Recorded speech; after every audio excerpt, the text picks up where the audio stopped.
I remember it vividly. It's like 2004, late October, early November-ish. I was a young bubbling teen. I went to church with my mom. So we're in church. Pastor's preaching. He's doing his regular preaching stuff. I'm doing my regular young guy stuff. I'm zoned out. I'm thinking about everything else under the sun. Dragon Ball Z, Budokai. I'm thinking about what the Lakers gonna do. I think they had a game that Sunday on ABC. And the pastor starts talking about politics. Because the election was coming up. George Bush was running against John Kerry. Now, I still didn't care until he got to one point where he veered the conversation to how the congregation should consider voting for George Bush.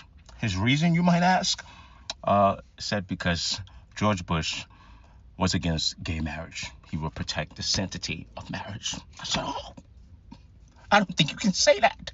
Now, I don't really know much about politics then.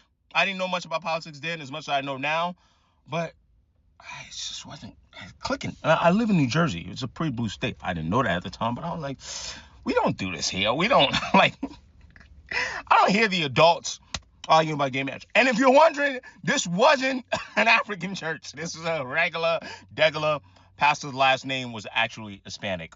But anyway, I go home.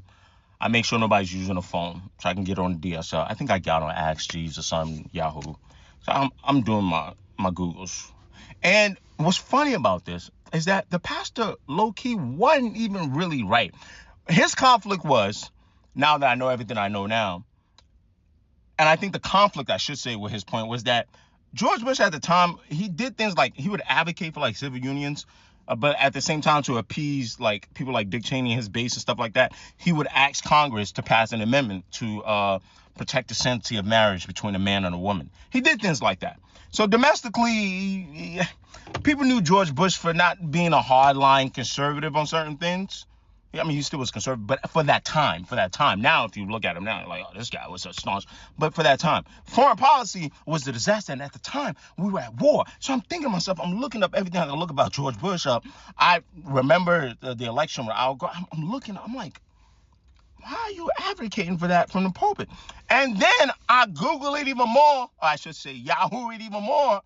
And I'm like, oh, what he just did was illegal. Now, needless to say, that changed my whole perspective on church, but I just understand that's one pastor, that's one congregation. Cool, fair enough. That I'm not telling you the story so you can become an atheist. But however, I say all that to say now that the IRS just announced that religious place of worship, churches, right, that are supposed to be tax exempt, can now advocate for political candidates from the pulpit. They can now tell and campaign and tell their congregation who they're endorsing and things like that. And while I'm indirectly kind of just telling y'all that it was already happening anyway, why make the problem worse? Especially considering the fact that most preachers aren't politically aware enough, in my opinion, to give the advice that they're given. You understand what I'm saying? I'm not saying all preachers aren't politically aware or politically educated, right? But I am saying being a preacher doesn't make you qualified enough. Just being a preacher alone doesn't make you qualified enough to advocate for what's best for your congregation politically. I lived in a city at the time where, not even just a city, my county, city, county, state, but city and county, where people were, I mean, the army cards, the army enrollment, the army show up at the school, boy, they were enrolling at a high rate. So if you cared about the people that lived in your city, lived in your county, you would consider things like, oh, at the time, I mean, we had just got involved in Iraq and Afghanistan. You would consider things like that. You would consider the income. You would consider, you would consider federal benefits cuts.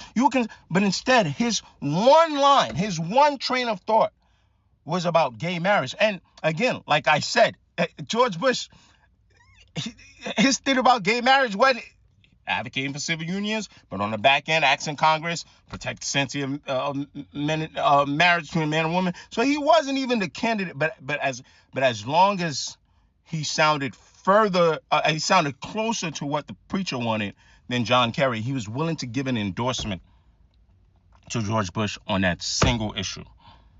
And he was willing to influence hundreds of people at his church, regardless of what their individual circumstances was on this one issue. But anyway, if you're going to do this, I guess you should start charging religious entities as well taxes.